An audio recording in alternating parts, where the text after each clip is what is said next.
Hey guys, welcome back. It is your favorite Gimp with a Limp, and I'm back with a little bit more of Assault Red Horizon. I didn't actually plan on jumping into it again so soon, but I have a few minutes while the wife is out walking with the kids, so I thought I'd jump in and get a video recorded here very quickly.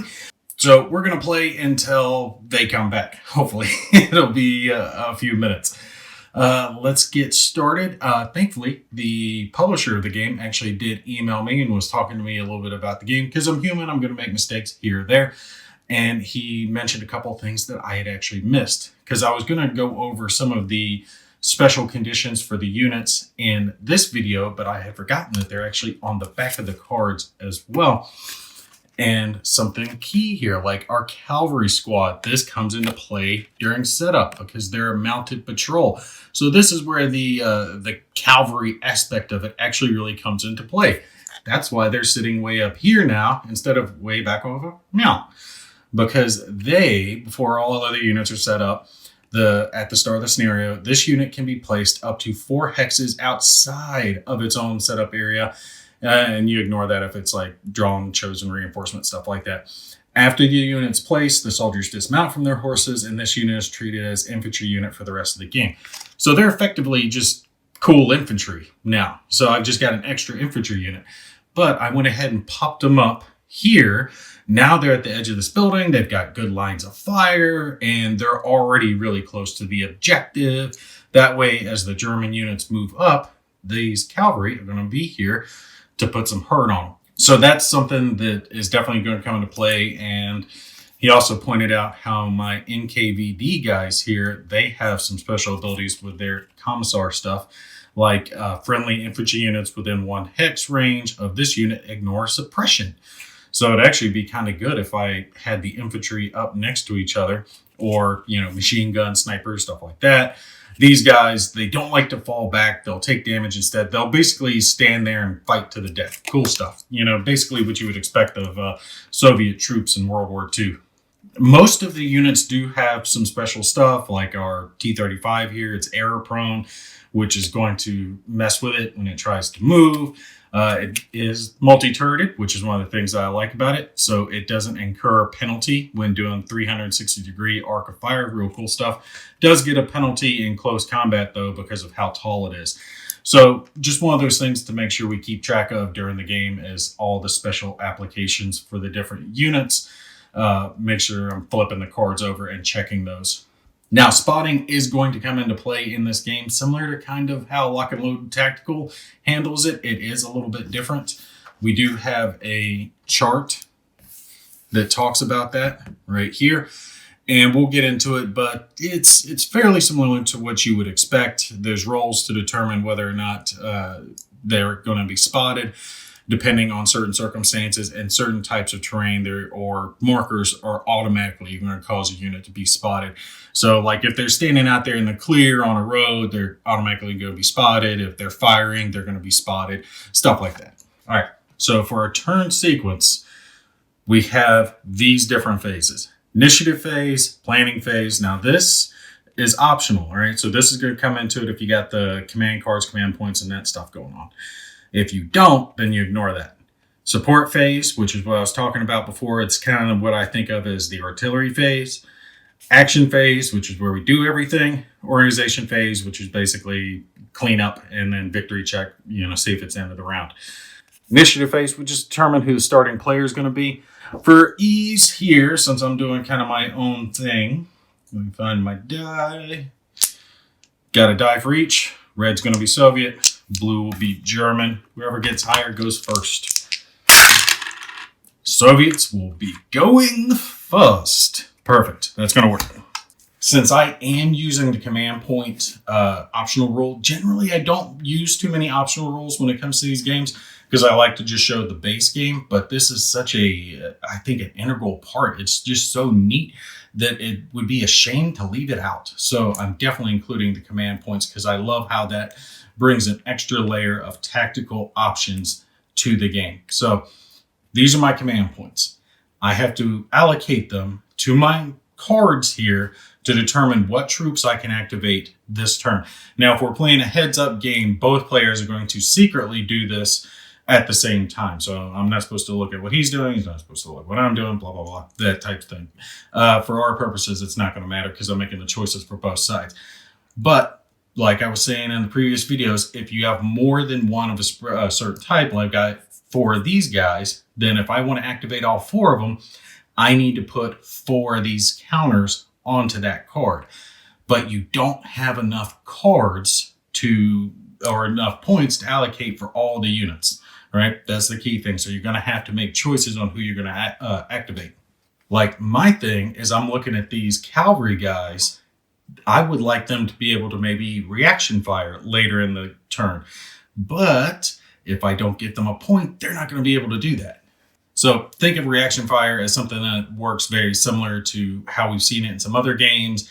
If a unit's moving, so in this game, it's going to be what's called like a normal action, which is like a regular move, or a fast action, which is doing like a double move. Doing stuff like that can cause reaction fire. So if I want these infantry to be able to have that, I need to put a command point on them.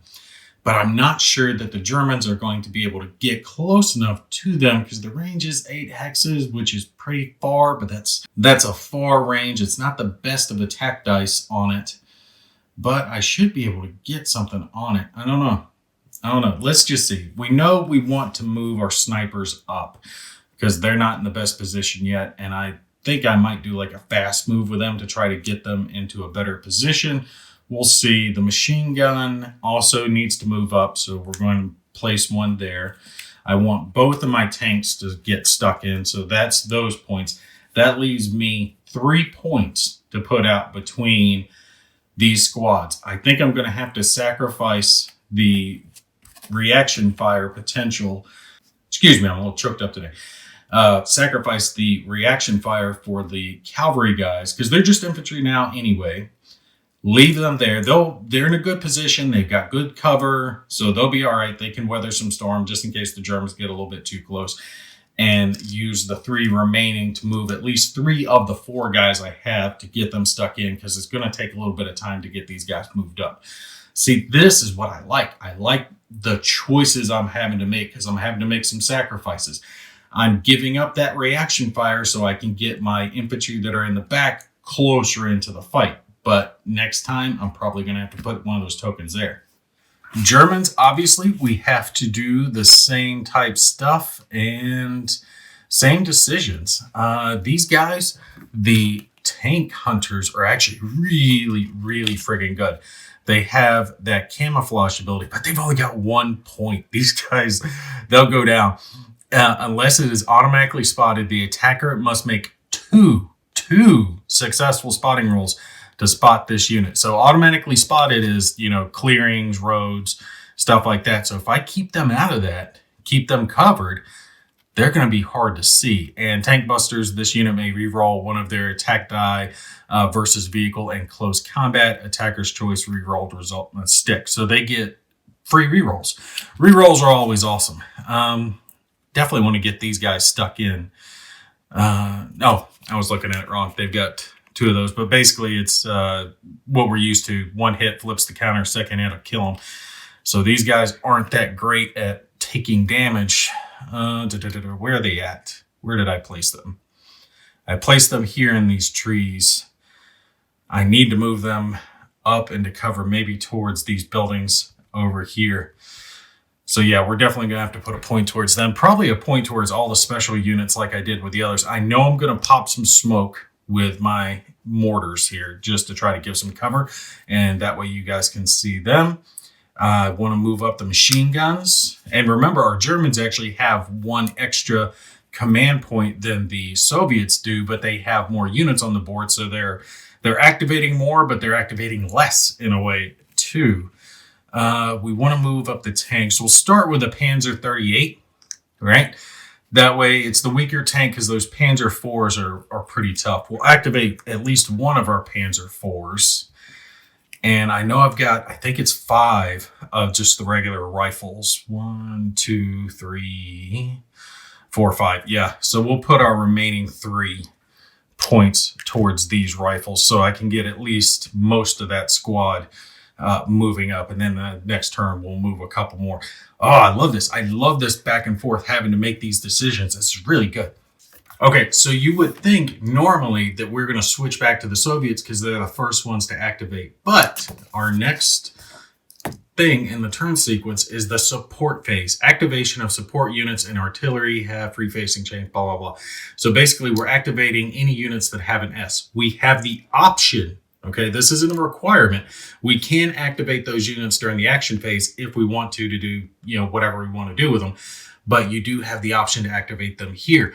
That's why I'm still on the Germans, because we are going to activate these guys. I'm going to flip this counter, but I need to show you the back of the card first.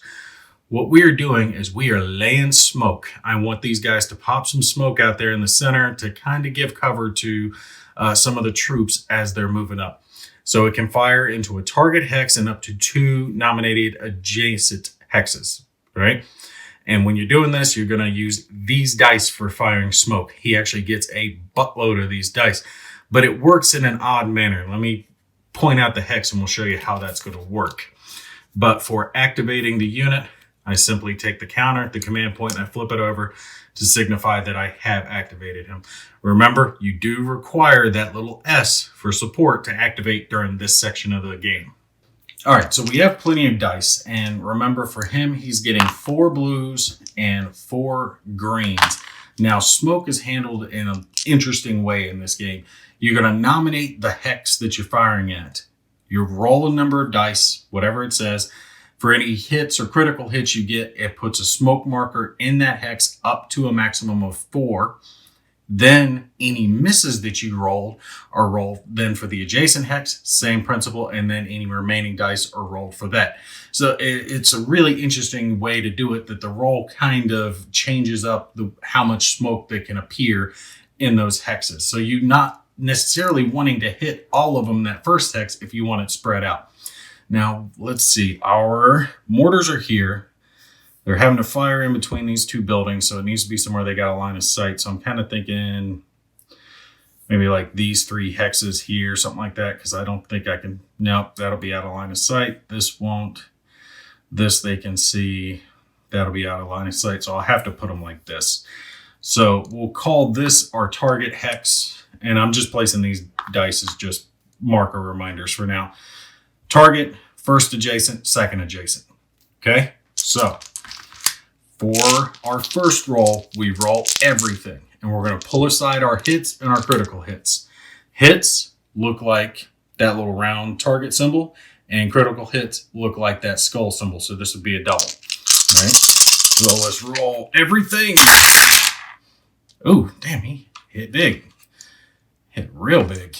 Okay, so for that first hex, we got all of this.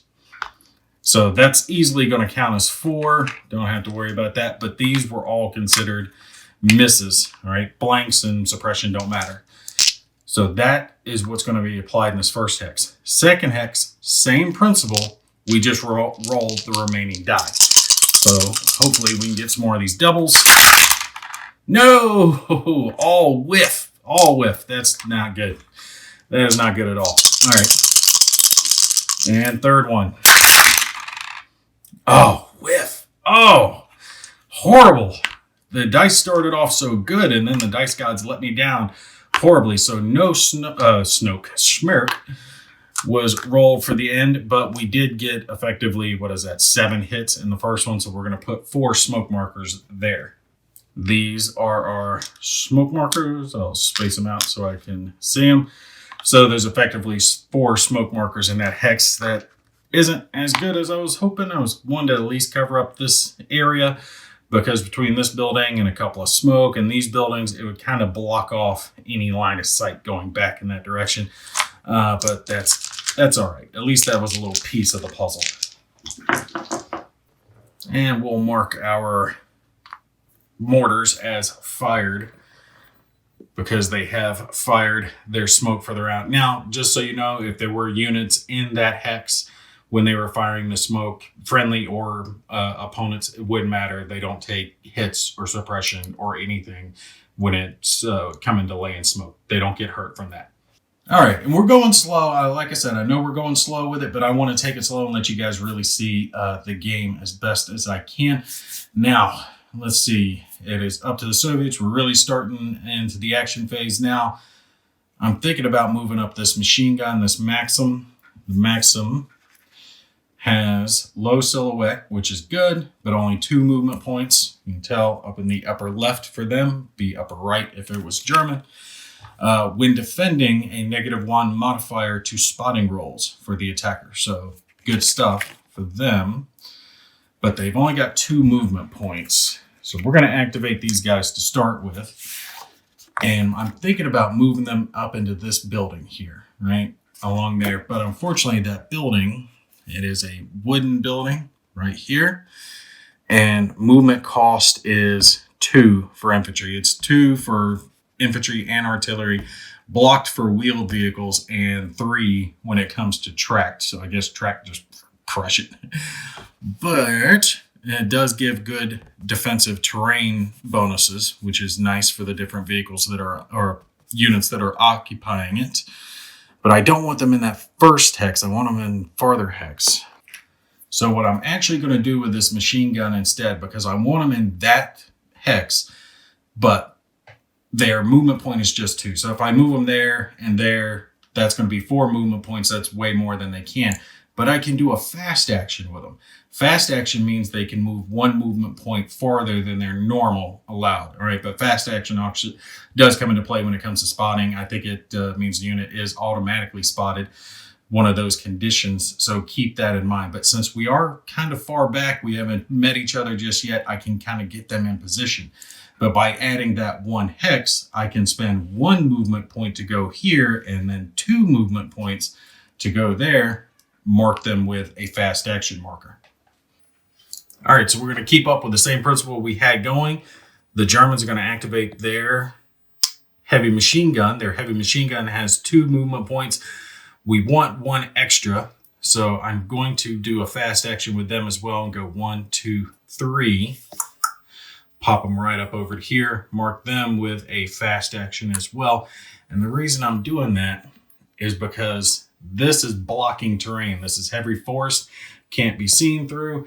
Now, these infantry here do have a nice direct line of sight, and they could have reaction fired against them moving into this hex, but I don't have a command point. If I was playing without that rule, all units could be played on both sides. It wouldn't have been able to do this because they would have been moving right into the line of fire and taking fire while right out in the open. So sorry about that. Camera messed up on me for a second. But they know, the Germans know, they don't have to worry about these infantry. So boom, heading back to the Soviets.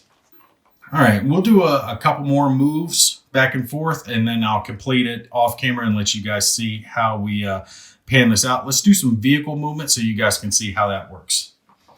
All right, so let's activate one of our T-35s here. We've got these guys. Now, you'll notice with the counter, I pointed out previously, vehicles do have facings. Infantry don't. They can fire wherever they want. Vehicles, they have that facing. That's why they've got a marker, and they have to be pointed at one of the vertices of a hex, okay? Some games, you have to point them, towards the hex side. This, you have to point it directly at the corner, which means these are the front, flank, and rear of the vehicle.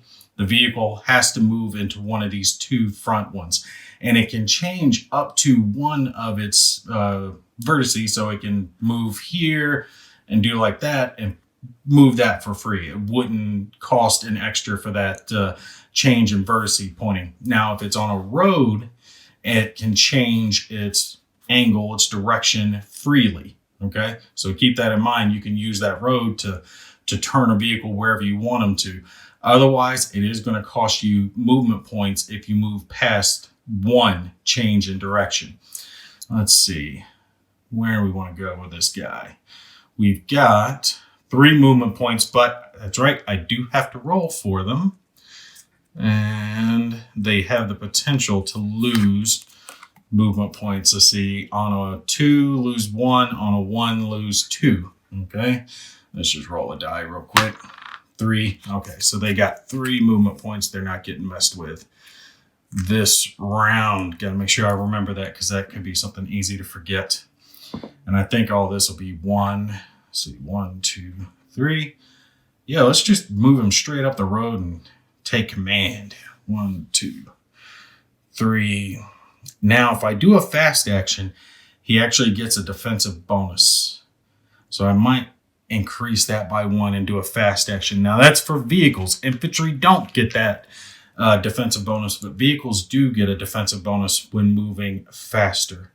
So since he's going to be stuck out here, we're going to pop him 1 more and do a fast action with him just to get him a little bit more defensive cover as he's going along.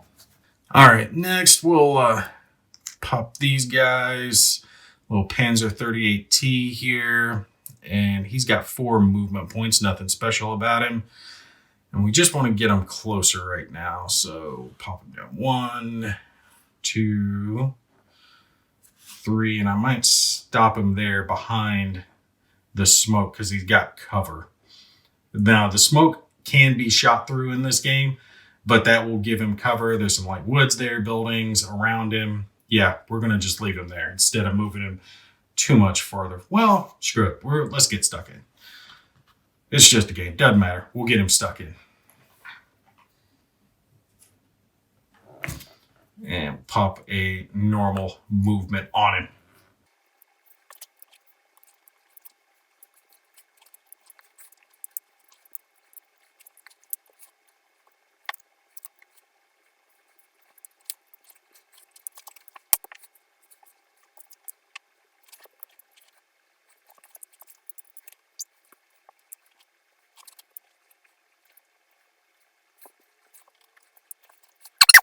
Okay, so I went ahead and sped it up and just moved them up because I didn't think we were going to have too much firing going on. I probably could have got some shooting going on just for some long range shots, but we'll wait and do that on the next video so I can focus on that a little bit more specifically, but got the guys in closer so they can get really stuck in and get some dice going down range. Something I did want to mention was delayed action. It's a little different.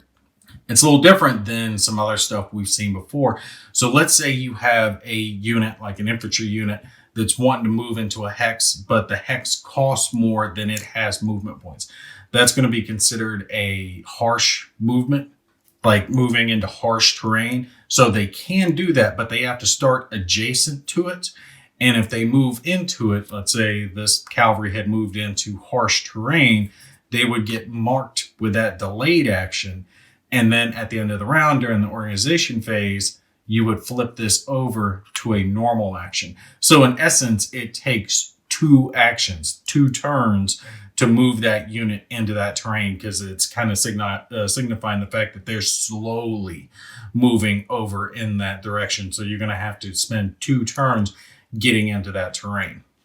All right, so we are at the organization phase. Basically the end of the round phase. We're definitely not at victory check yet, but we've got to check our status markers. And in this one, it's not just as easy as remove all the markers and flip smoke and stuff like that.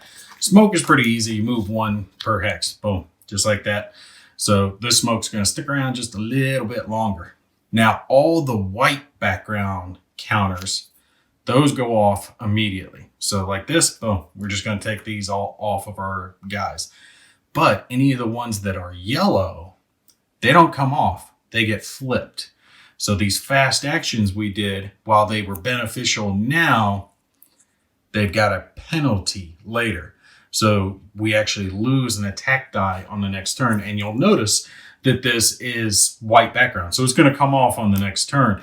But all these units that raced up so they would have cover. And I did that to kind of show it, but it did leave these tanks kind of stuck out there. They're going to be weaker next time because their attacks are going to be worse. So now they're throwing a little bit less downrange because they're not as accurate. They were moving a little bit too quickly. Same with our guys down over here, our little machine gunners. They're going to have a penalty as well. All right, and there are a couple of types of counters that are not on the board that stay on the board if they're applied to a unit. So we've got a couple examples here. One, a mobile. All right, it's red background. It's going to stay on the unit. They're damaged. They're not going to be able to move. You notice that this one is yellow. They're digging in infantry. If you flip it over, they're dug in. That shows they get an extra defense die. So that dug in die or counter, that's going to stay on the board as well. And the neat part about this is, let's say the infantry dug in a clear terrain hex to give themselves a little bonus. They move out of that terrain. That dug in marker stays. Like, it's going to stay there. And if an enemy infantry unit moves in, they can gain the benefit of that dug in die. They're basically jumping into your foxhole. So I like it. They got it easy to understand. White gets removed. Yellow gets flipped. Red and green stay. And then obviously move the turn record track if you've got that going on. We're not worried about it. We're just playing for fun here. All right, so next one, we're going to get really stuck in. We're going to have some dice going down range. Units are now close enough to really be in range of each other. The infantry units might have one more turn before they can get too good. Let's see. These guys have a range of 8, but the NKVD guys, their farthest range is 6. 1, 2, 3, 4, 5, 6. They're just barely getting there. One more turn. Movement, they'll get close enough. I still got some guys in the back that got to move up. The reinforcements, they haven't moved yet. Unfortunately for the Soviets, that's only 2, and for the Germans, that's 3. They had a tank and 2 infantry that didn't move, and the Soviets had 2 infantry that didn't move, didn't do anything this round. I've got to say, I like what I see so far. It's easy to understand, easy to keep track of. We'll just have to see how well the die work when it comes to combat and defense, and if it's easy enough to understand when you're adding together all the different modifiers, spotting, all that other stuff. That's my only concern, but I'm not expecting bad things. I'm hoping for good things on this. Like usual, put your comments down below. Let me know what you think, or if you got any questions. You guys take care. I'll see you in the next one.